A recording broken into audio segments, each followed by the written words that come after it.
a celebrated vaudeville prodigy, mesmerized the nation, pulling in an astronomical $1,500 a week.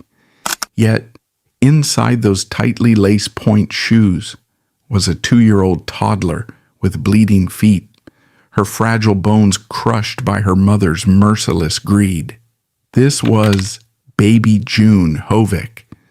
To sustain the lucrative illusion, her mother forged birth certificates to freeze her age, forced her into toddler dresses, and deliberately kept her illiterate to prevent her from rebelling. Banned from growing up and treated as a literal cash machine, she remained trapped in a stunted existence until she fled penniless at 13. How many standing ovations were unknowingly funding a mother's ruthless exploitation of her own flesh and blood? Behind the velvet curtains of the Pantages Theater, Rose Havoc identified a kinetic anomaly in her youngest daughter. June possessed an unusual degree of flexibility and a desperate, eager-to-please obedience. To Rose, these were not traits to be nurtured. They were raw materials to be manufactured into a vaudeville act. When Rose approached medical professionals with her ambition, the consensus was absolute. Specialists, most notably Professor Douglas, explicitly warned that forcing a toddler into the rigid confines of point shoes would inflict permanent structural damage.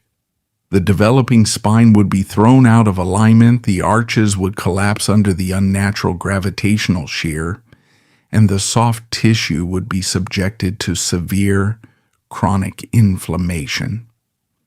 Rose disregarded the medical consensus entirely.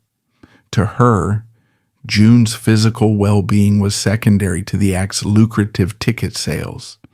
The visual dichotomy of the vaudeville stage in the late 1910s provided the perfect camouflage for this daily destruction. The audience seated in the opulent gilded auditoriums of the era paid to witness a miracle.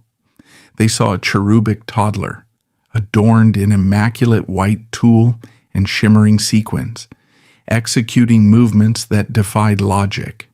They witnessed the illusion of weightlessness, the effortless grace of a child spinning on the absolute tips of her toes.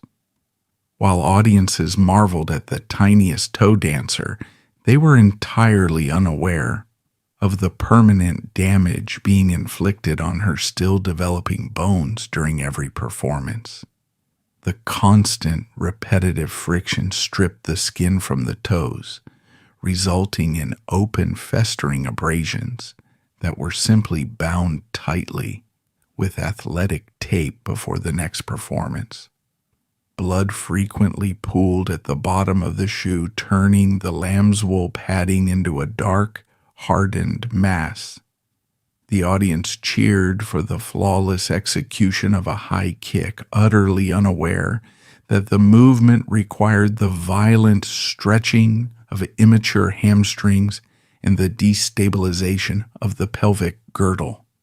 They applauded a smile that was rigidly fixed onto the child's face, a trained muscular response designed to mask the sharp, radiating pain shooting up her lower legs. The more perfect the performance appeared under the spotlight, the more extensive the concealed physical degradation became. This physical erosion was not the result of a single accident or a sudden traumatic injury. It was a methodical daily dismantling of a human body. Vaudeville was an industrial machine, and the schedule it imposed on its performers was relentless. By the time June was 5 years old, she was not merely dancing, she was executing demanding acrobatic routines, multiple times a day, 7 days a week. The act required her to drop into sudden splits, perform rapid succession back handsprings, and sustain poses that hyperextended her lumbar spine. The human body is designed to signal physical distress through pain, the body's natural warning system to stop the physical damage.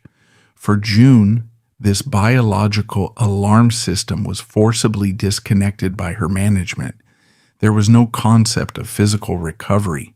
When a tendon became inflamed or a muscle partially tore, the solution was not rest. The solution was a tighter bandage, a harsh reprimand in the wings, and the expectation that the routine would be performed with exactly the same velocity and precision as before. The child quickly learned that her physical agony was irrelevant to the demands of the contract. The applause from the dark auditorium became a Pavlovian trigger, signaling not just approval, but the temporary cessation of her mother's dissatisfaction. She learned to compartmentalize the sensation of her own body breaking down, prioritizing the execution of the choreography over the preservation of her own joints and ligaments. The control exerted by Rose Havoc extended far beyond the biomechanical. It permeated the psychological foundation of the child. Rose recognized that physical endurance was finite, but emotional manipulation could yield immediate, highly profitable results. The Vaudeville act was expanding into the burgeoning film industry, which required a different type of performance.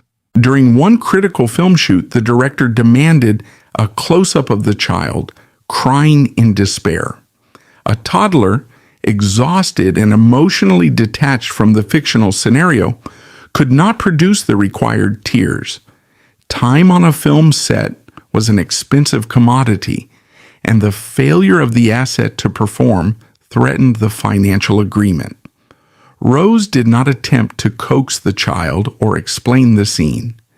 Instead, she knelt beside her daughter, locked eyes with her, and delivered a calculated, fabricated trauma. In a cold, steady voice, Rose informed June that her beloved pet dog, one of the few sources of unconditional comfort in the child's transient life, had just been killed.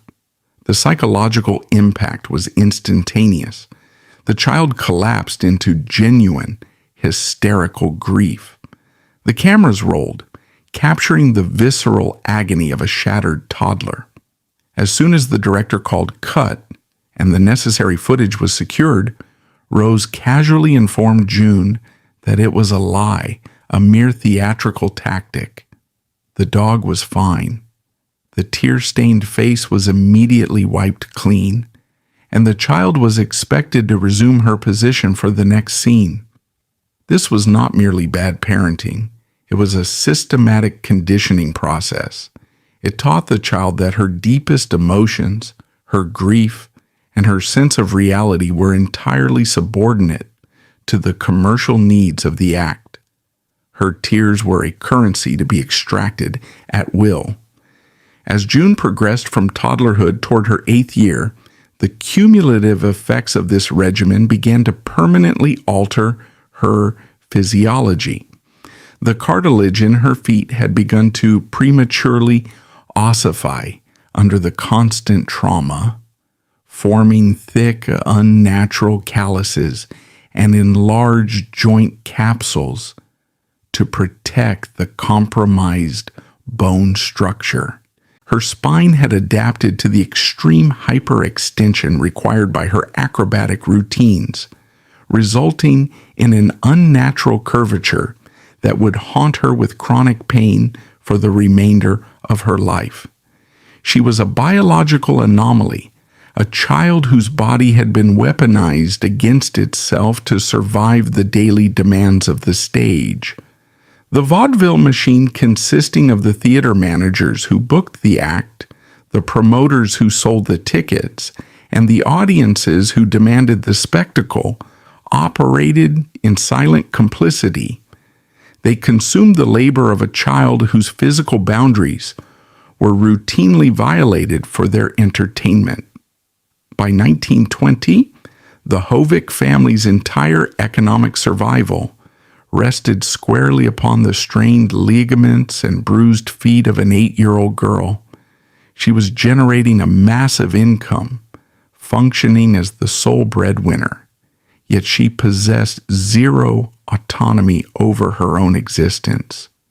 She did not know what it felt like to run without calculation, to jump without anticipating the impact on her knees, or to rest when she was exhausted.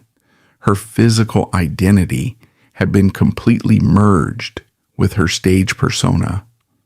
However, an unavoidable biological reality was rapidly approaching, a threat that Rose Havoc recognized as the ultimate danger to their financial empire.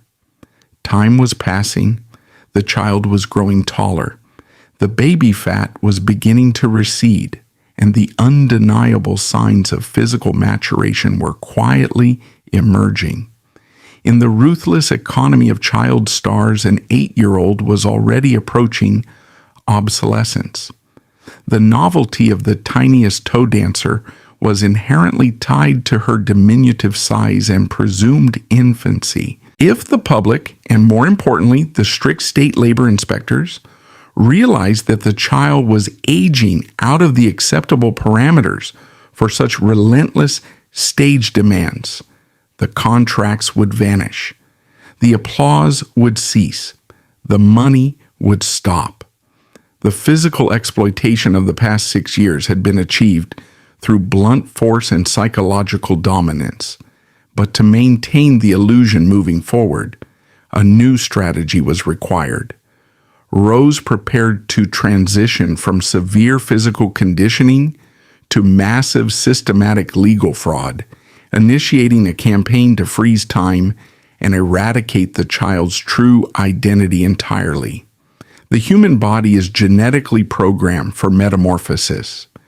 As a child approaches the end of their first decade, an irreversible biological countdown initiates.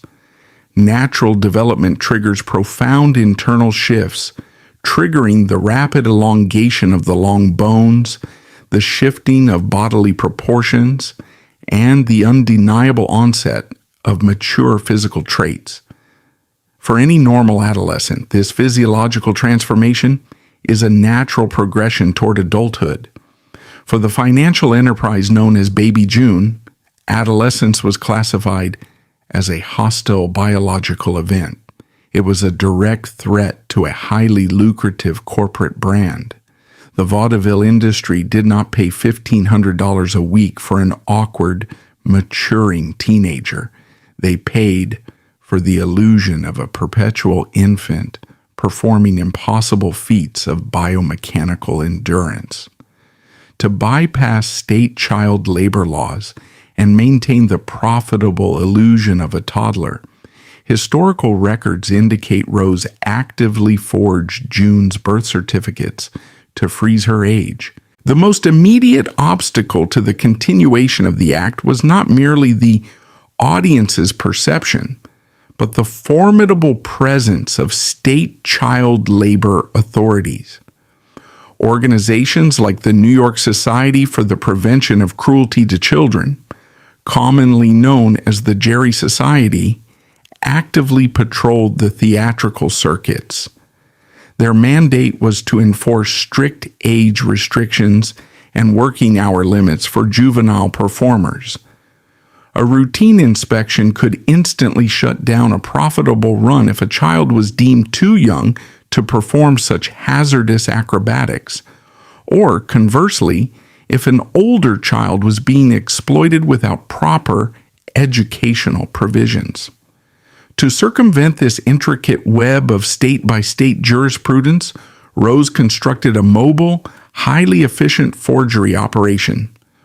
Her primary tool was a leather briefcase containing no fewer than 5 distinct, legally falsified birth certificates. Depending entirely upon the specific labor laws of the municipality they were playing on any given week, Ellen Evangeline Hovic's age was fluidly altered to suit the commercial requirement. If a state mandated that a performer must be at least 7 years old to execute a high-wire routine, the appropriate document was produced to age her up.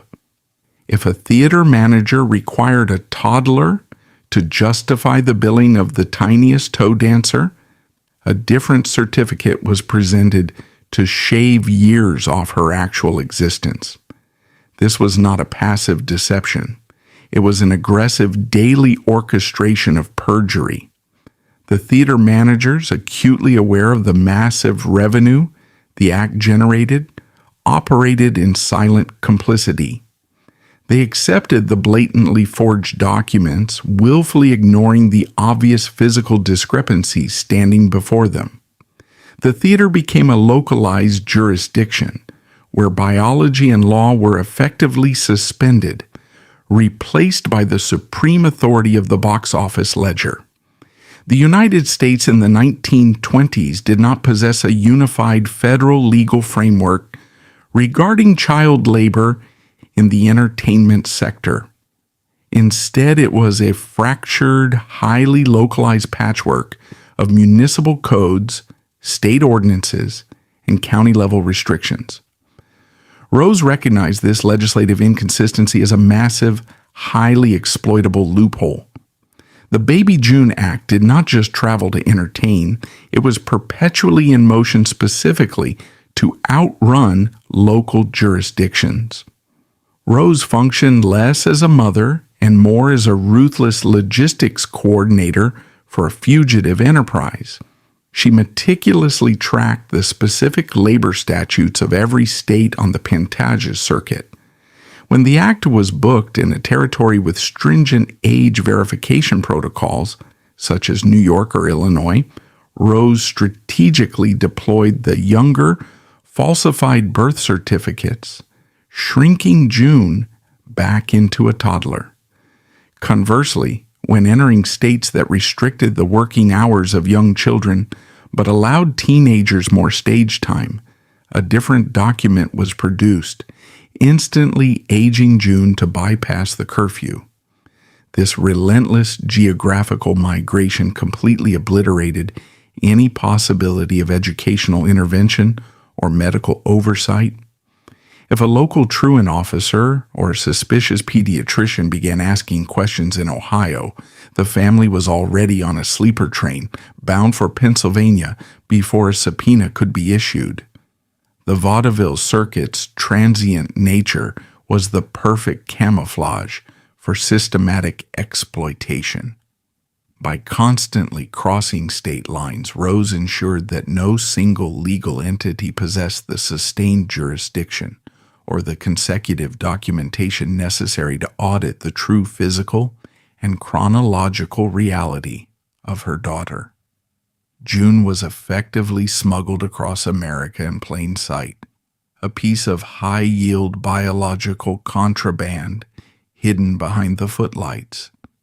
The applause of the audience served as a daily deafening distraction, allowing a mother to continually manipulate the fragmented American legal system to extract maximum profit from a severely deteriorating child. However, paperwork alone could not conceal the physical reality of a maturing adolescent body. To maintain the illusion of infancy, Rose subjected June to a regime of severe anatomical restriction. As June's chest began to naturally develop, she was not provided with appropriate foundational garments. Instead, her torso was tightly bound with restrictive fabrics designed to aggressively flatten her chest cavity.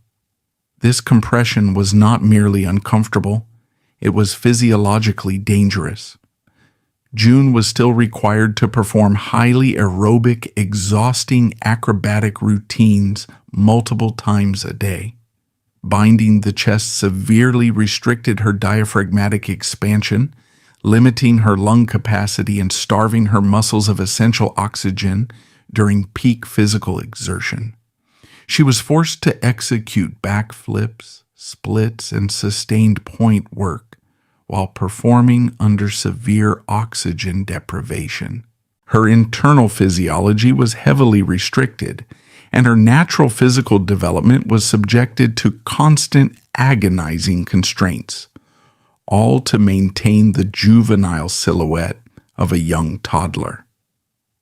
The aesthetic prison extended to her wardrobe and her behavior. Long after she had entered her teenage years, June was forced into an agonizing visual paradox. Even as a teenager, June was forced to conceal her maturity and wear oversized toddler dresses, subjecting her to intense psychological humiliation just to preserve the act. She was a biological adolescent entirely stripped of the right to mature. The physical toll of this severe conditioning and her deteriorating physical health was compounded by the intense psychological humiliation of performing this grotesque pantomime of infancy in front of thousands of strangers every night. This subjugation was not limited to her visual presentation. It actively corrupted her voice. The vocal cords of a maturing individual naturally thicken and lengthen, resulting in a drop in pitch and a richer timbre. Rose strictly forbade this natural vocal progression. Both on the stage and in her private life, June was commanded to speak in a manufactured, high-pitched squeak. She was forced to artificially strain her vocal mechanisms and project sound through a restricted airway to produce the cloying, infantile tone that the brand demanded. To speak in her natural resonant register was to invite severe and immediate backlash. Her very breath was monitored and controlled. She was forced to act, speak, and physically exist as a younger dependent, well into her mid-teens. The vaudeville stage, often romanticized as a place of glamorous escape, was in reality a highly visible cage, where a young woman was forced to publicly dismantle her own identity. The financial scale of this exploitation is crucial to understanding the absolute ruthlessness of the control. By the 1920s, the act was pulling in an astronomical sum of $1,500 per week. Adjusted for modern inflation, this was the equivalent of a multi-million-dollar annual corporate revenue stream, generated entirely by the physical labor of one heavily bound, chronically exhausted teenager. Yet despite being the sole engine of this massive wealth, June possessed zero financial agency. She did not see a dime of her earnings. She had no bank account, no trust fund, and no concept of her own net worth. She was a walking corporation who owned nothing, not even the rights to her own biological development. The money flowed directly into the hands of her management, her mother, who utilized it to fund a lavish lifestyle, purchase properties, and maintain the elaborate facade of the act. June was effectively an indentured servant, bound by blood rather than contract, toiling in a factory of her mother's design. The ultimate casualty of this sustained, multi-layered deception was June's grasp on her own chronological reality. When an individual's age is constantly manipulated to satisfy legal requirements, and their physical development is forcibly suppressed to satisfy commercial demands, the fundamental anchor of personal history is destroyed. Because of the endless stream of forged documents and the daily psychological conditioning, June Havoc genuinely lost track of how old she actually was. She was alienated from her own existence. She did not know if she was born in 1912 or 1913. She was denied the basic human right of knowing her own origin point in time. The physical trauma inflicted upon her joints and spine was catastrophic, but the theft of her temporal identity was a far more insidious violation. Rose Thompson Havoc did not merely steal her daughter's childhood. She actively dismantled her daughter's capacity to recognize herself as a maturing human being, locking her in a profitable, agonizing stasis while the rest of the world moved forward. The systematic dismantling of Ellen Evangeline Hovic's identity was not confined to her physical development or her chronological age. It required the absolute suppression of her intellect. To maintain total control over a human asset generating thousands of dollars a week, that asset must be kept entirely ignorant of its own value. In the bustling, chaotic ecosystem of the vaudeville circuit, June was a towering, bankable star who could single-handedly sell out a theater, yet she was fundamentally incapable of reading the marquee that bore her own name. She was subjected to a deliberate, calculated campaign of intellectual starvation. Formal education necessitates a stable environment, a fixed curriculum, and most lethally to Rose Hovic's operation, socialization with the outside world. An educated child develops critical thinking. An educated adolescent learns to read legal contracts, comprehend basic mathematics, and inevitably questions the distribution of the massive wealth she alone generates. To prevent this awakening, Rose ensured that the theater was both June's entire universe and her maximum security prison. The child was isolated within a relentless geographical loop of train sleeper cars, cramped dressing rooms, and stage wings. She had no peers, no playmates, and no access to a reality where children were allowed to be anything other than performing commodities. The salvation of her intellect did not come from a tutor or a school board intervention. It emerged from the grimy, unglamorous shadows behind the velvet curtains. The theater stagehands, the riggers, the carpenters, the lighting technicians were the silent witnesses to the daily exploitation of the Havoc children. These working-class men, hardened by the grueling labor of the vaudeville machine, possessed a moral compass that the child's own management lacked. June would later refer to these men with profound reverence as the salt of the earth. Away from the tyrannical gaze of her mother, in the brief margins of time between performances, these men initiated a subversive underground curriculum. They utilized the discarded detritus of the theater to reconstruct a stolen education. A crumpled newspaper left on a prop trunk became a textbook. A discarded script became a lesson in syntax. They patiently taught her the alphabet, guiding her bruised, tape-wrapped fingers across the printed words. This act of illicit education was not merely about teaching a teenager how to read. It was the slow, methodical handing over of the keys to her own psychological prison. As her literacy expanded, the manufactured illusion of her life began to violently fracture. The ability to read shattered the narrative that Rose had so carefully curated.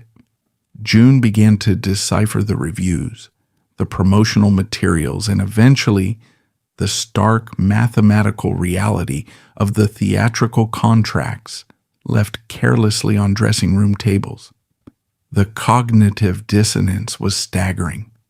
She realized that the excruciating physical pain, the binding of her chest, and the humiliating infantile costumes were not the necessary sacrifices of a loving, dedicated family enterprise. They were the cold, calculated mechanics of a business model in which she was the primary machinery. She experienced a profound, sickening epiphany.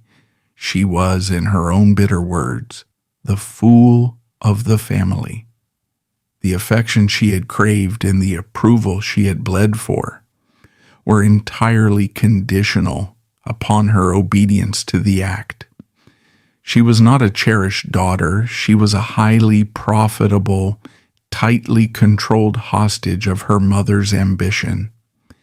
The intense forensic focus on the physical and psychological destruction of Ellen Evangeline Havoc frequently obscures the massive illicit operational infrastructure required to sustain the Baby June enterprise. A headliner in the vaudeville circuit did not operate in a vacuum. The act required a highly synchronized kinetic background to frame the central asset. This requirement birthed the secondary tier of Rose Hovic's Exploitation, the acquisition and systemic subjugation of the supporting chorus, historically billed as the Newsboys. To understand the true nature of this family act, one must analyze it not as a theatrical troupe, but as a highly mobile, completely unregulated child labor camp operating under the guise of entertainment. Rose Havoc did not hire professionally trained, unionized adult actors, as that would necessitate standard wages, legal contracts, and basic human rights. Instead, she actively targeted the most vulnerable, disenfranchised demographics of early 20th century America. She sourced young boys from impoverished immigrant neighborhoods, runaway shelters, and desperate, economically destitute parents who were easily convinced that handing over their sons would result in a glamorous, highly compensated theatrical career. This was an incredibly cynical, calculated acquisition of human inventory. The boys were legally bound to Rose under fraudulent or highly exploitative guardianship agreements, effectively transferring their physical autonomy to a woman who viewed them exclusively as disposable biological props. The internal economics of this mobile sweatshop were brutally efficient. Despite the act generating an astronomical weekly revenue of $1,500, the Newsboys were subjected to absolute financial starvation. They were officially promised a meager weekly stipend, but Rose engineered a system of perpetual, unpayable debt to ensure that this capital was never actually distributed. She deducted exorbitant fees for their highly processed, substandard food, their cramped, squalid lodging, and the maintenance of their theatrical costumes. The boys lived in a state of continuous indentured servitude.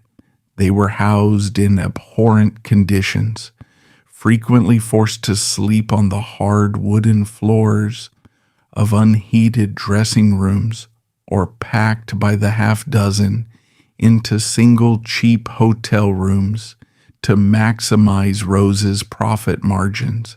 They received absolutely no formal education, no medical care for the injuries sustained during the grueling acrobatic routines, and zero contact with the outside world or their families. They were ghost workers, entirely invisible to the state labor boards, fueling a multi-million-dollar entertainment machine without receiving a single dime in actual compensation. The absolute ruthlessness of this labor model was most starkly demonstrated in its termination protocols. In the vaudeville industry, the value of a newsboy was intrinsically linked to his prepubescent stature and high-pitched vocal register.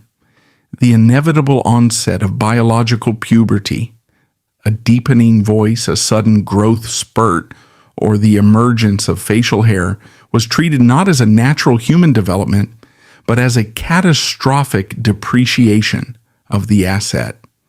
When a boy outgrew his costume or, more dangerously, developed the intellectual maturity to demand his withheld wages, Rose did not formally fire him or provide him with a severance package. She executed a chilling policy of total geographical abandonment. The historical record confirms that Rose would simply wait until the act was booked in a distant, unfamiliar city, hundreds or thousands of miles away from the boy's original home. Without any prior warning, She would pack up the core family unit in the dead of night, board a train, and leave the aging boy behind. The discarded child would wake up entirely abandoned in a strange municipality, possessing no money, no identification, and no means of contacting his family.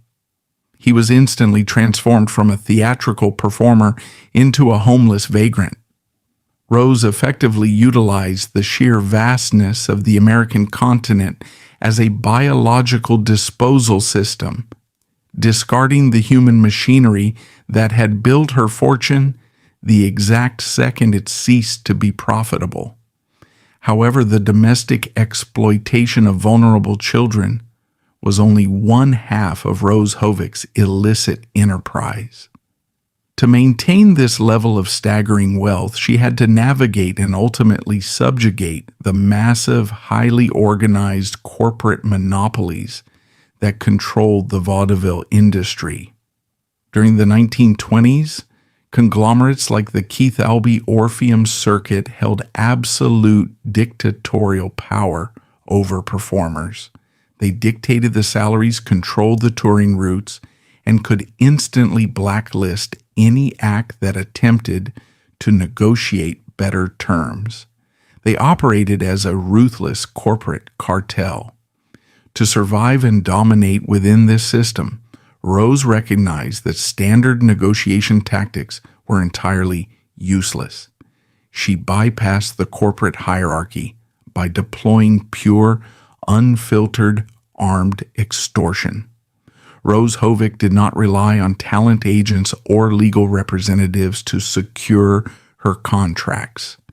She personally handled all financial negotiations, and she did so while visibly carrying a loaded, heavy-caliber revolver in her purse. This was not a theatrical prop. It was a highly effective instrument of corporate intimidation. The weapon was a constant, unspoken threat utilized to terrorize theater managers and booking agents. But her most lethal tactic was not merely the threat of physical violence. It was the masterful execution of operational blackmail, a strategy she deployed with devastating precision against the theater syndicates. Her signature maneuver was the curtain extortion. She would wait until the theater was packed to absolute maximum capacity, the audience eagerly awaiting the highly publicized performance of Baby June. Exactly 10 minutes before the curtain was scheduled to rise, Rose would confidently walk into the office of the theater manager, lock the door, and issue a hostile, non-negotiable ultimatum. She would demand that the agreed-upon weekly salary be instantly doubled, or in some instances tripled, and she explicitly mandated that the new sum be paid immediately in untraceable physical cash. The theater manager, representing the massive vaudeville monopoly, was suddenly trapped in a catastrophic financial and logistical nightmare. If he refused her demands, Rose would instantly pull the act. The manager would be forced to face a sold-out, violently angry crowd of thousands of patrons demanding immediate ticket refunds. A canceled headline act would result in a massive financial hemorrhage for the theater, severe damage to the venue's reputation, and a potential riot in the auditorium. Rose had brilliantly and sociopathically weaponized the audience, utilizing the paying public as a massive human shield to hold the corporate executives hostage. Faced with the mathematical certainty of a catastrophic financial loss and the terrifying presence of an armed, unhinged woman standing in his office, the theater manager had absolutely no choice but to capitulate. The safe would be opened, and the stacks of extorted cash would be handed over. Rose would secure the money in her purse, unlock the door, and casually signal for the music to begin. This forensic reality entirely incinerates the enduring sanitized mythology of the ambitious, hard-working stage mother attempting to secure a better life for her children. Rose Havoc operated a highly profitable, unregulated family enterprise sustained by severe labor abuses, financial coercion, and physical intimidation. She operated a covert, grueling labor system, engaged in the systematic exploitation of vulnerable young performers, committed vast multi-state tax evasion by demanding off-the-books cash payments, and routinely utilized aggressive coercion to extort major American entertainment monopolies. The standing ovations and the glowing theatrical reviews were merely the glittering, noisy camouflage that allowed a highly ruthless corporate predator to operate in plain sight, extracting millions of dollars through a relentless campaign of psychological control, physical deterioration, and raw, unmitigated terror. The breaking point was not a sudden burst of theatrical drama, it was an act of desperate clinical survival. In 1928, recognizing that her physical and psychological destruction was imminent if she remained under her mother's jurisdiction, June orchestrated a definitive escape.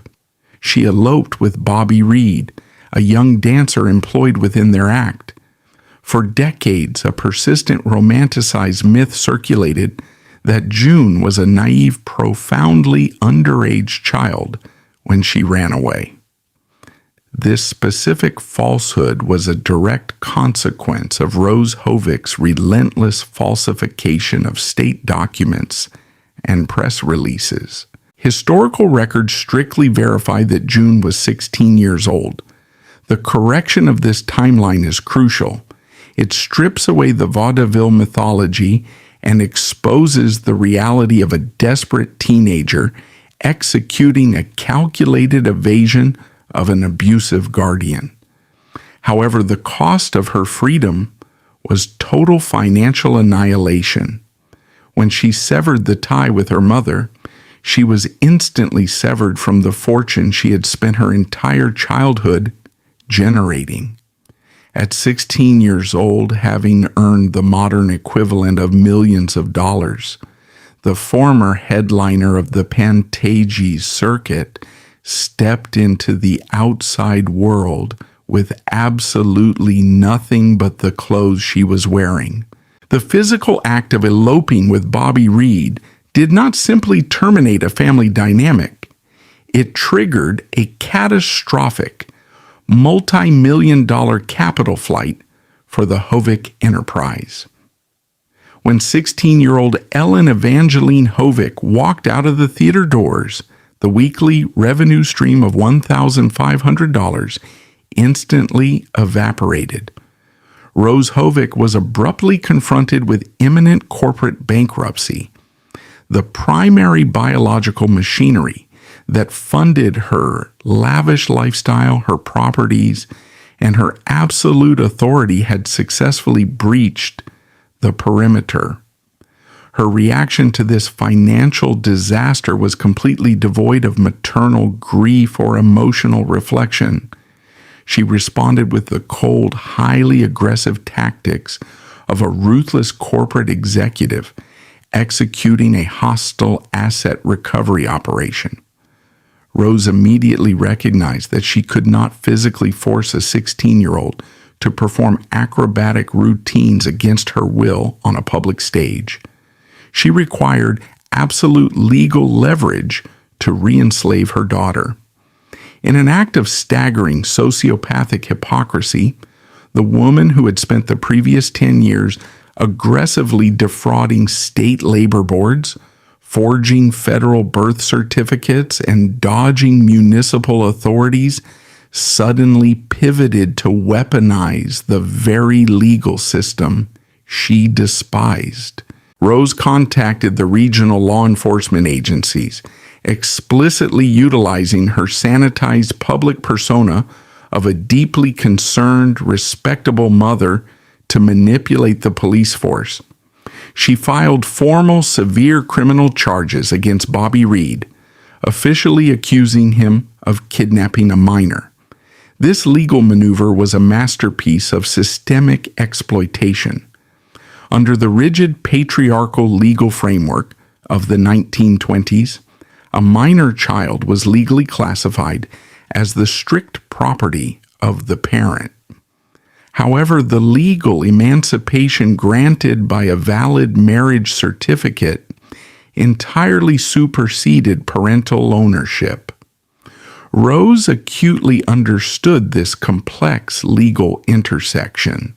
If June was legally recognized as Bobby Reed's wife, the Havoc corporate monopoly was permanently broken, and June's financial output belonged to her new household. Therefore, Rose did not merely need to find the teenagers, she needed the state to legally invalidate the union.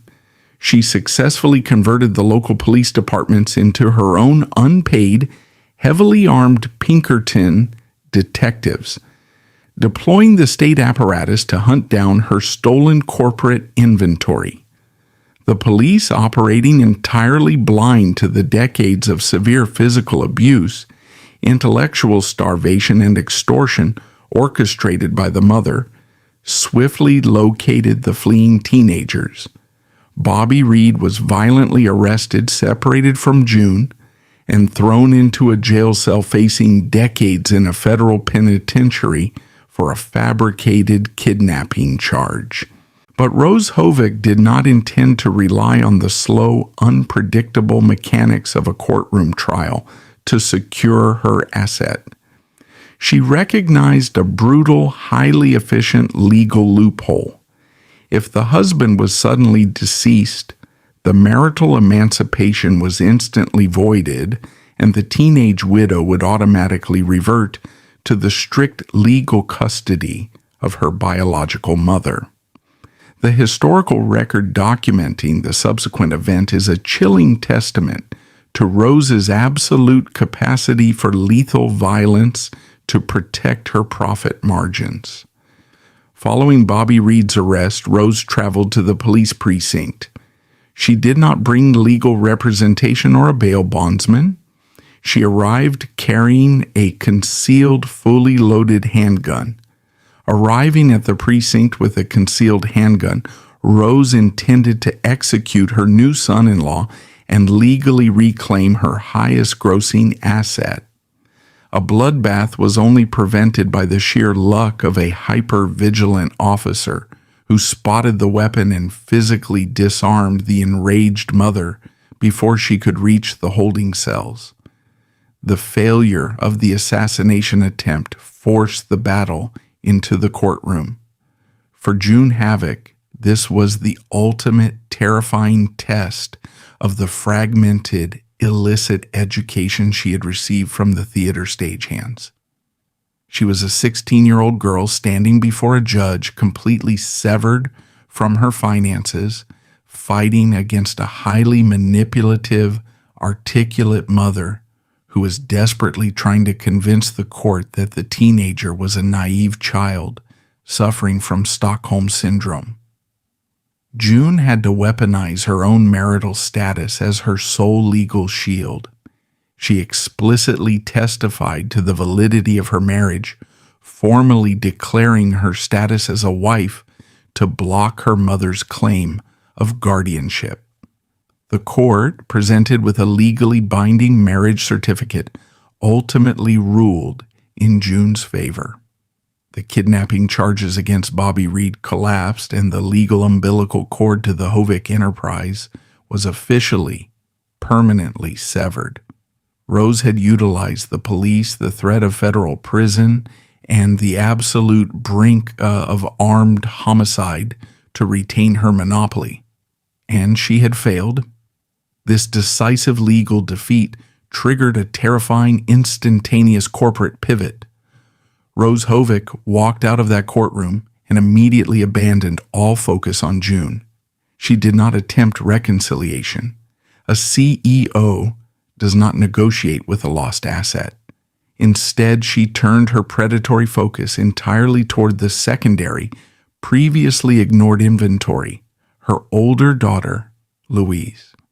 Faced with the total collapse of the Vaudeville revenue stream, Rose recognized that she could no longer sell acrobatic miracles.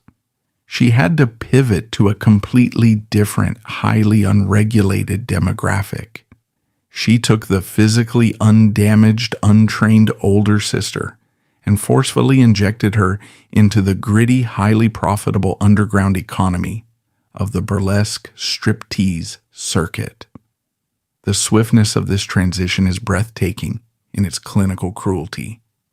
The exact second the primary asset successfully legally emancipated herself, the mother immediately began manufacturing the systemic exploitation of the spare. The transition from a highly controlled, lucrative captive to an impoverished, emancipated teenager was brutal and immediate. The vaudeville era was rapidly collapsing, strangled by the advent of synchronized sound in cinema and the looming shadow of the Great Depression. The pristine, highly structured exploitation of the theater stage was quickly replaced by the raw, desperate survivalism of the dance marathons. These events were not entertainment. They were public spectacles of human endurance driven by extreme poverty. Couples would enter massive, poorly ventilated halls and dance continuously for thousands of hours, driven by the desperate promise of a cash prize and the immediate guarantee of free meals provided to the competitors. For June, this was the second phase of her body horror. She traded the precise, joint-crushing mechanics of pointe shoes for the systemic, agonizing deterioration of sleep deprivation and constant grinding physical motion. Competitors were subjected to sprints, forced to accelerate their movements to an exhausting pace while their bodies were actively shutting down. The rules allowed for 15 minutes of sleep for every hour of dancing. Competitors learned to sleep dance, their partners dragging their dead weight across the floorboard to avoid elimination. The physical toll was grotesque. The soles of the feet blistered, popped, and bled through the canvas of their shoes. Knees swelled with fluid, and the immune system collapsed under the prolonged stress. The audience, paying a meager admission fee, sat in the bleachers to watch human beings slowly break down in real time, waiting for the inevitable moment when a body would simply give out and collapse onto the hardwood. This was the arena June Havoc entered to avoid starvation. The irony was chilling. She had escaped a mother who used her body as a vaudeville prop, only to thrust herself into an industry that literally fed off the public consumption of her physical exhaustion. Yet it was within the grim, sweat-soaked halls of the marathon circuit that she finally owned her own agony. The pain was excruciating, but for the first time in her life, the pain belonged entirely to her. The meager meals she earned were not conditional upon her mother's approval, and the blisters on her feet were the price of her own autonomy.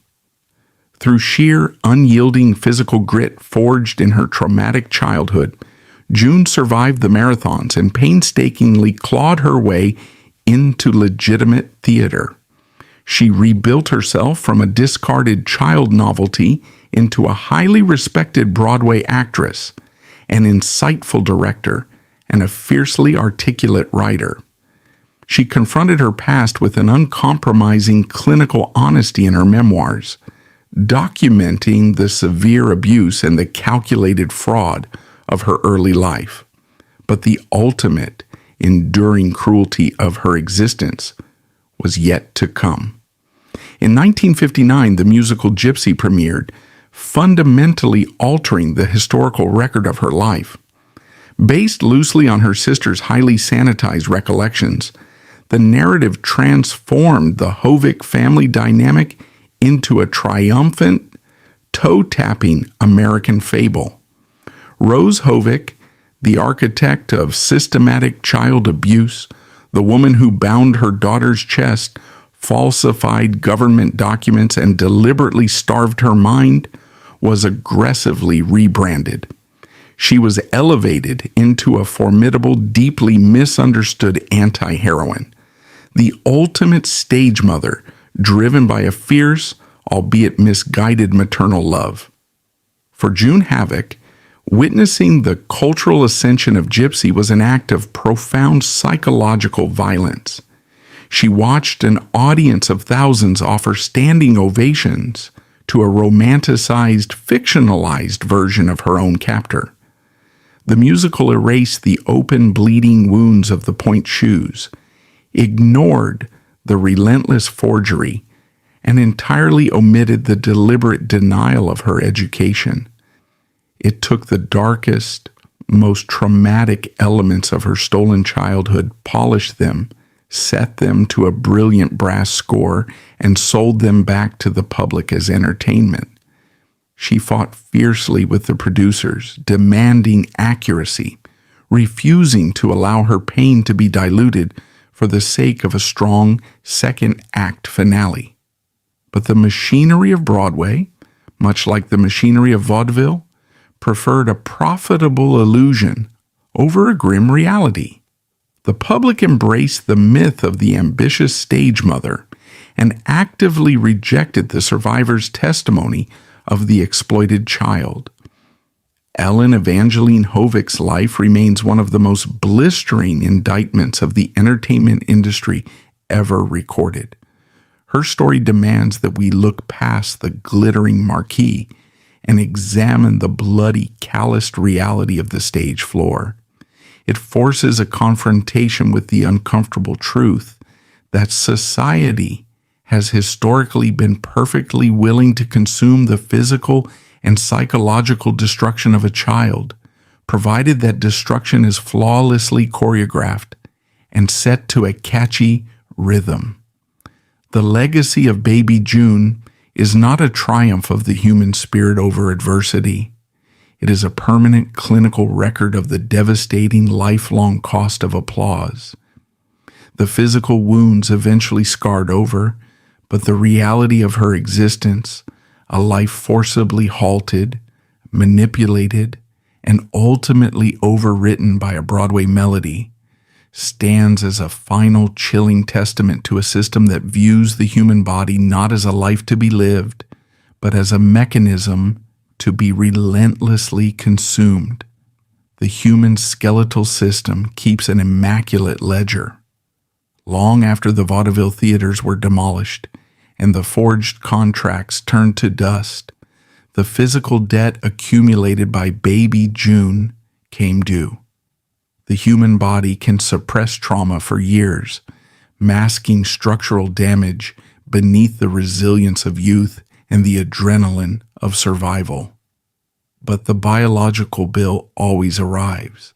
As June Havoc entered her 30s and 40s, she was not merely battling the psychological ghosts of her mother, she was actively fighting a war against her own decaying architecture. The point shoes that had defined her toddlerhood had exacted a permanent toll. The unnatural compressive forces applied to her developing metatarsals had caused severe microtraumas. In adulthood, these unhealed fractures manifested as aggressive osteoarthritis. The cartilage in her toes and ankles, the very shock absorbers of the human frame, had been prematurely ground down to bone.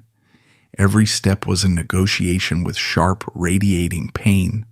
The spectacular backbends and aerial splits that had thrilled audiences at the Pantages Theater resulted in severe lumbar compression. The discs in her lower spine, meant to provide a pliable cushion, had been flattened and hardened by years of extreme hyperextension. Osteophytes, or bone spurs, began to form around the irritated joints. tiny daggers of calcium pressing directly into the surrounding nerve tissue. She was a woman trapped in a skeletal structure that was aging decades faster than her chronological self. The audience had paid for an illusion of effortless flight. June paid the actual cost in synovial fluid and bone density. But the cruelty of this physical deterioration cannot be fully grasped without examining the profound biological irony of her immediate family. To understand the absolute tragedy of June's broken body, one must look at the pristine condition of her older sister Louise. During the height of the Vaudeville act, Louise was considered the useless appendage of the family. She was taller, naturally awkward, and lacked the kinetic, hyper-flexible ability that made June a star. Rose Havoc, viewing her children strictly as financial instruments, relegated Louise to the background. She was the chorus girl, the prop handler, the untalented sibling who watched from the wings while June shattered her joints under the spotlight. For years, Louise absorbed the emotional abuse of being the worthless daughter. Yet from a purely biomechanical standpoint, this maternal rejection was her ultimate salvation.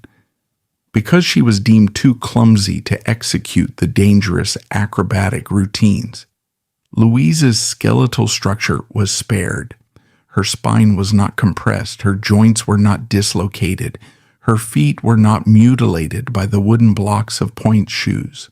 She arrived at adulthood with a fully intact, undamaged physical form. This anatomical preservation became the foundation of one of the most ironic reversals in theatrical history.